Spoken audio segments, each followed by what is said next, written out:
Amerika Tashqi ishlar ministrligining 2019 yillik kishilik huquq dokumentida Xitoyning Uyg'ur ustidagi bostirishlari qattiq tanqid qilindi va Beijingga kishilik huquq tajovuzchiliklariga xotima berish chaqirig'i qilindi.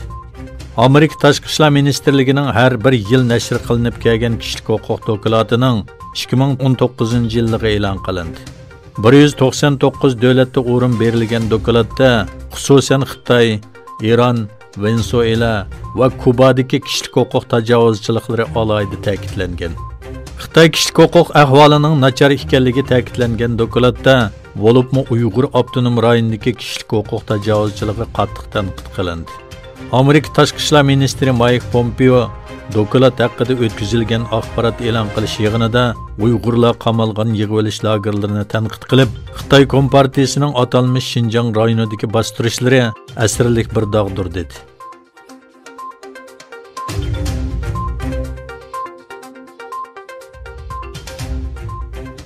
Dünya bozorida koronavirusi vahimasi bag'ansiri kuchaymoqda. Pay bozori 2008 yildan buyongi eng nachar bir haftani boshdan kechirgan bo'lsa-mu, dollarning turk lirasiga bo'lgan almashtirish nisbati davomli o'rildi. Tunugun dunyo bozorida Osiyodan Amerikaga nurg'un almashtirishda ikki xillik tuvallash bo'ldi. Ko'rsatkichlarda 2008 yildagi pul muomala krizisidan buyongi haftalik eng nachar ahvol ko'rildi. Koronavirus yuqumi yer shari ta'minlash zanjirining qalaymaqonlashishini va sayohat cheklamasini keltirib chiqadi. Bozorda pay chekining shiddat bilan tuvallashini keltirib chiqadi.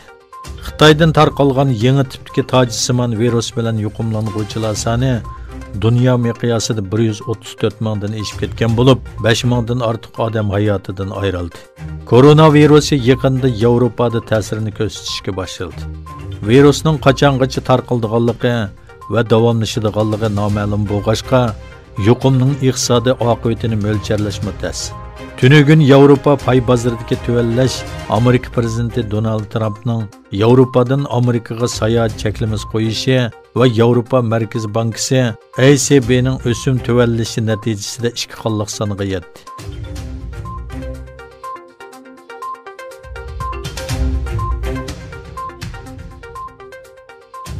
Amerika prezidenti Donald Trump Xitoyda o'tirg'i chiqqan koronavirus sababidan mamlakatlik jiddiy ahvolning yuz berganligini e'lon qildi.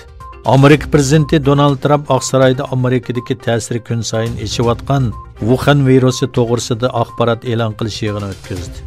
Amerikaning dastlabki tadbirlar sababidan virusning tarqalishining oldini olganligini ilgari surgan Trump Dünya Səhiyyə Təşkilatının virusning yangi krizis markazining Yevropa ekanligini e'lon qilganligini aytdi.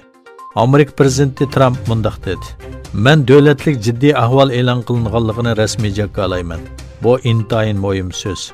Trump kelar hafta 1.400.000 odam bir oy ichida 5 million odam tekshiriladi dedi.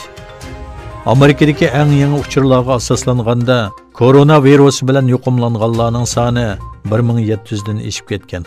Qazo qilganlarning soni 41 ga yetgan.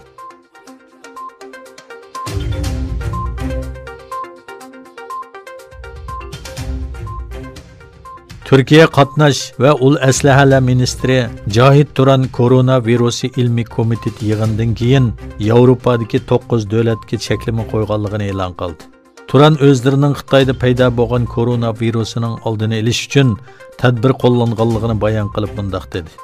Avstraliya transportida 3 fevraldan boshlab Xitoyda, 23 fevral Eronga, 29 fevraldan boshlab Iroq, Italiya va Koreyaga uchadigan aeroplanlarni chekladik.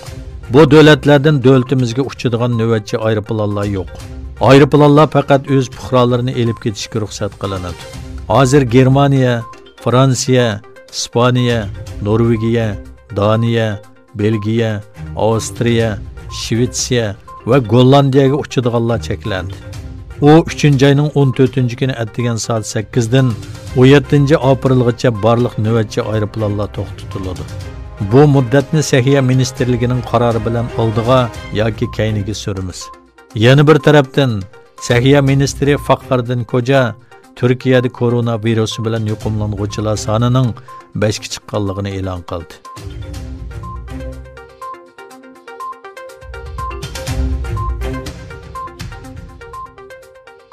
Erdoğan, Merkel va Makronning ishtirok qilishi bilan İstanbulda o'tkazildiganligi e'lon qilingan yig'in koronavirusining tarqalishi sababidan telefon yig'ini orqali olib beriladi. Ko'chmanlar masalasini muzokara qilish uchun 17 mart seshanba İstanbulda o'tkazildiganligini e'lon qilgan Turkiya raisi Erdo'g'an, Germaniya bosh ministri Merkel va Fransiya prezidenti Makron koronavirus sababli yig'inni televiziya telefon yig'ini shaklida olib boradi. Yig'inda Idlib va atrofdagi to'qinishlar bilan birga ko'chmanlar masalasi va Yevropa ittifoqi Turkiya munosabatlari muzokara qilinadi. Koronavirusiga qarshi e'lingan tadbirlar doirasida Prezident Erdo'g'anning barliq programmalarining kechiktirilganligi e'lon qilingan edi.